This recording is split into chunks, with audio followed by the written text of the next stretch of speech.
Previously on Break the Cycles. We made it out of El Salvador and camped out inside a firehouse in Choluteca, Honduras. It has been 125 days since my departure. Ian, Wynnum, and I are now riding as a trio heading towards the Nicaragua border. While there are many positives traveling in a trio, such as safety, it is almost impossible to use couch surfing when we're traveling together. You're not going to find a lot of people willing to host three tall guys, strangers, on a motorbike at the same time. So we suspect that there will be a lot of camping and hostels for us in the near future. We left pretty early the next day from the firehouse towards the Nicaragua border. Nicaragua has a particular issue that me and Ian are both very annoyed about.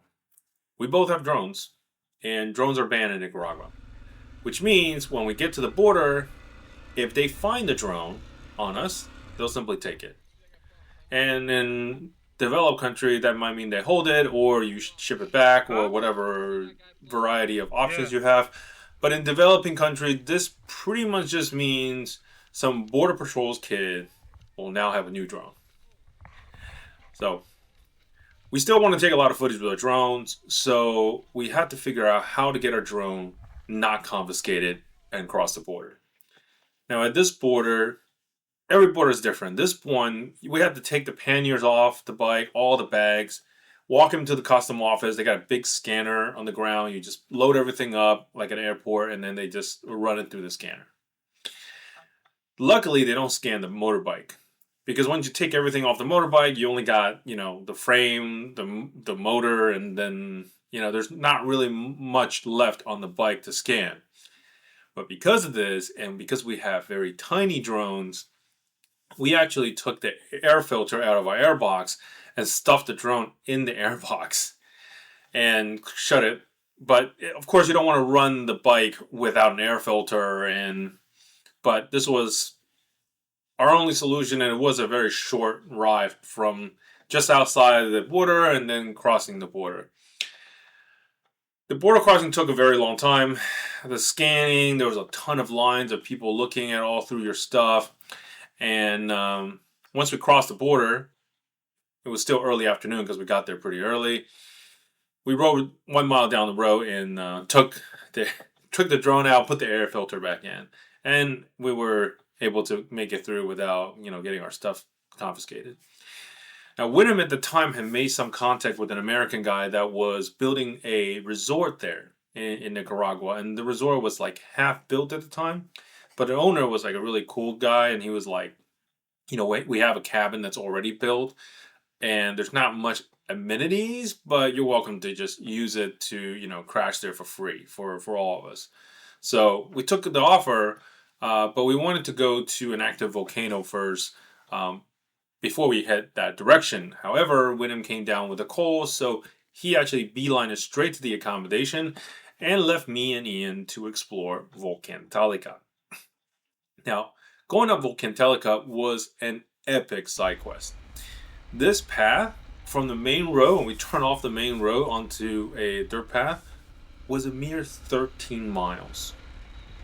Now, we understood that this was going to be unpaved and probably some off-roading, but we still thought if we arrived there at 4 o'clock, even if we would do 13 miles an hour, which is very, very slow, we would be there in an hour. So we get there at 5. But on the off chance that it was, crazy, maybe 2 hours, maybe 3 hours for 13 miles. This just shows you how inexperienced I am. Thinking that we'll arrive there before dark, right? So there was only one local road going up the mountain. This is not a paved road, but this was expected. It started out as a dirt path with some livestock on the road. It was pretty mild. It was hard packed, so it was a very, comfortable ride, I guess. We definitely expected more incline in the future and tougher terrain because we're just getting there, right? Since we're supposed to go up to the peak of the volcano. Now, soon after the first 2 miles, the road became more of like a Forest Service road, and it was surprisingly maintained. Like, the path was clear, there was no overgrowth. It was all right. I was thinking, even at this pace, we're still going to be doing, at least 15 miles an hour. And the next 11 miles, no problem. We get there. An hour. Unfortunately, the further we went in, the condition of the road got significantly worse. And we started seeing more and more animals on the road. And at one point, there was a herd of cow taking over the entire road. We had no choice but to just stop in the middle of the road, and because there's nowhere to ride, and the cows were just walking towards us, and we just waited for the herder and the entire stock to pass us. You will get really spooked when one of the cows kind of wanders, and then they don't follow properly, and then they kind of walk towards your bike, and you just don't know if they're going to move away last minute or not. It's always a very nervous situation. Now, tons of these cows also have massive horns, you can see. So that did not make it any less comfortable. But we sat there quietly, and eventually, everything passed, and we went through, and that wasn't a big deal. After a little bit, we passed maybe one car, and then the road became muddier. And we were just trying to keep pace because we were well, we keep it 15 miles an hour, we'll make it there. But we were just sliding all over the place, out of control sliding, because it got sand, it's got mud. I mean, it was wet. It was a mess.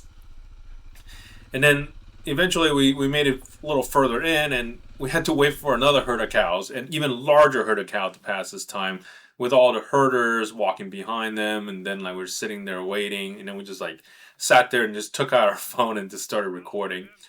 And a lot of people might think, wow, this is probably the wrong place to be. There's, very, very country, and no amenities. The roads are not there, kind of dangerous. But, as a adventure motorcyclist, this is the ultimate indication that we are onto something good, that this is the right path to take, because nobody is here and just the locals and some cows. Because it is in the middle of nowhere and it's not developed, it's very unsafe, of course. But, this will be a unique experience that other people will not have. As we kept going in, and we started riding, and it really feels like we're riding in the forest. The overgrowth is starting to creep onto the main road. You can see that a lot of the trees are getting narrow, and then the sections of roads are kind of wider, narrower, wider, narrower, and we have to slow down a ton more, because the washouts are terrible. And we were bouncing around all these ruts everywhere on the road, and it's also slippery. And there's a lot of sandy sections that we were just sliding all over the place. The muddy section in the washout got more and more frequent the further we went in, and obviously it means less and less people are traveling on this road up to the top of the volcano. The days became darker as most of the forest is covering up the sunlight. Even though the setting sun, you should still be able to see some ambient light, but because we were riding in such heavily dense forest area, the setting sun is completely blocked out by the trees around us. The ride was very slow. So we were riding so slow that it felt like we were crawling, just so slow, and we're just sweating because it was hot. And we were just riding super slow.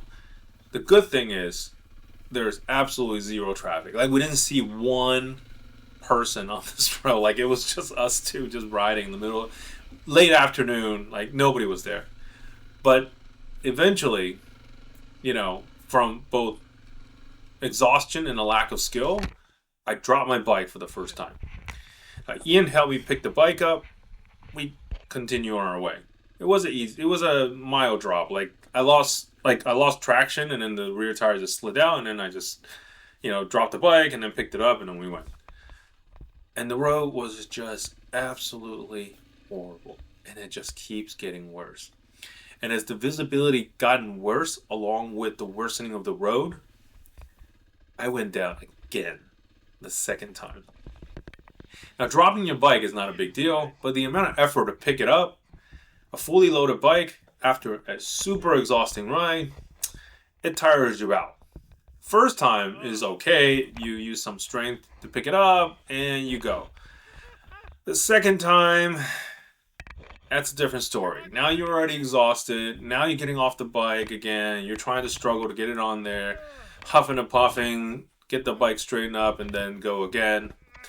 It's just, there's a lot of energy expended when you drop your bike and pick it up to get it going again. So by the time we got the bike up and went going again, it literally went pitch black, like completely blacked out. The sun set so fast because any ambient light from the setting sun is not making it into the trail.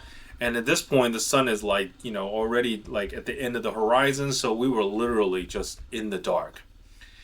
And this was, I said the other times that I rode in the dark was stupid. I mean, this was probably now the dumbest thing I've ever done. You're riding in off-road trail, super muddy, sandy, rocky, and you don't even know. I mean, like, this is what we saw before. We have no idea what the heck we're riding on now. And the trails are not marked that great, and it's not well maintained, and you're just riding like in pitch darkness. It was dangerous. Very dangerous. So at this point, I was just trying to survive because I was too tired of just, riding. I even contemplated and talked to Ian about, why don't we just pitch a tent, because there's like a spot open, just pitch a tent here and then wait till the sun comes up tomorrow to finish it going up to the top. But like all very smart decisions I made in the past, we decided to keep going. And at one point, I dropped the bike in the dark. I couldn't even see my freaking bike where I dropped it. I mean, this was just, it was bad. Like, I didn't even think I hit anything. I was just so tired. Like, I couldn't see very well. I've been so exhausted. I'm like super hot, sweating like crazy, and it's been like riding for a whole day. And I just like dumped the bike. Like, at some point, like, I just dropped it. To say Ian carried me through this ride was an understatement. At one point, he had to ride my bike up the stretch of the road in the dark because I was so tired to even get back on the bike. Like, after we picked the bike up, after it dropped in the dark, I was like, I'm so tired, dude.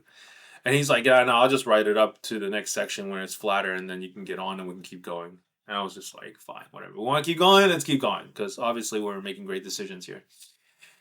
So, but we did make it. We finally got to the top. We found we found like a flat spot, and then we threw down our tent and ate some dry ration and quickly went to bed. Next morning, we woke up very early, around like 5 a.m., and started hiking up towards the peak of the volcano.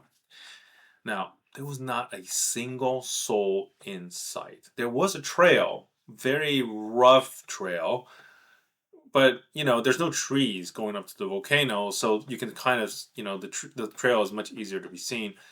And so we left our bike and then started hiking up. In about an hour, we reached the edge of the volcano.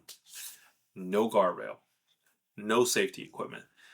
There was volcanic ash and smoke shooting into the sky and blowing whichever way as the wind comes. We see the magma flowing in the volcano as we step on the edge. I mean, it was the most raw experience you can have.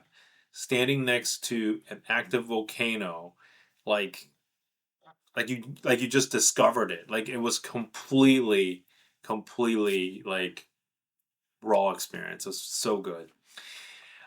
After avoiding the smoke and climbing up the side, we took some more photos on the edge of the volcano as the volcano kind of slides up in the edge. We finished our trek and started headed down, and then we saw the sign that says Bat Cave. And there was like an arrow pointing to the Bat Cave. We're like, yeah, what the heck? We're already here. It's probably some lame bat cave, but we'll walk over there and check it out. Maybe there's some bats. So we decided to walk around, and it was super terribly marked. Like, you couldn't even tell where the trail is. We kind of just walked around. We're just like, there's there's nothing. There's nothing marking. It's just that one sign by the volcano that pointed to Bat Cave. Going, whatever, walked around can find it, and we were about to give up. We're like, what? This is silly. We probably passed it or something. So we decided that we were going to turn around, and then we see this path going down these two rocks, and we walked down the two rock formations, and then we kind of went down into the rock formation, and the second we got to the ground, we saw a cave opening to our left. And when we got in front of the cave, I kid you not, hundreds and hundreds of bats flew out. I only started filming after the initial rush of bats flew out of the cave, so it's not even as impressive, but even then you can tell that there was still hundreds and hundreds of bats flying in the cave. After the bat cave, we hiked back down and packed our bikes and headed down the mountain. As we rode back down in the now bright daylight, I was so shocked at how rough of the road we rode up on in the dark. It was steep, rocky, and the problem is now that I'm going downhill. I was already way too spooked from the day before, so I immediately dropped the bike as I was going downhill. I was going too fast, and I just like, oh my god, I can't. And then I panic and I dropped the bike again. And of course, when it hit the ground, and it wasn't like I just dropped it, but the way that it dropped, like I cracked the windshield that Tom bought me. Pretty embarrassing. Eventually, we made it down the hill, and I was beyond happy when we finally made it back to the paved road. I felt like I had my off-roading fixed for at least a few days, or a week. We made it to the lodge where Wyndham is staying. We spent a day there and headed south towards the Costa Rica border. Other than some cattle in the road, it was pretty easy ride. We had lunch on the side of the road, visited another volcano, Volcan Masaya. Now this volcano was pretty commercialized, the fully paved going up and down, the viewing area with the fencing. It's definitely not nearly as dangerous and not nearly exciting. It's, easy ride up and down. As we headed south after the volcano, it started to rain very heavily. We had to take shelter from some random overhang in the grass. Like there was this like random overhang in the grass, and we saw it, and we just like beelined it into it, and then we got all squeezed in there and waited for the rain to like die down a little before we continued.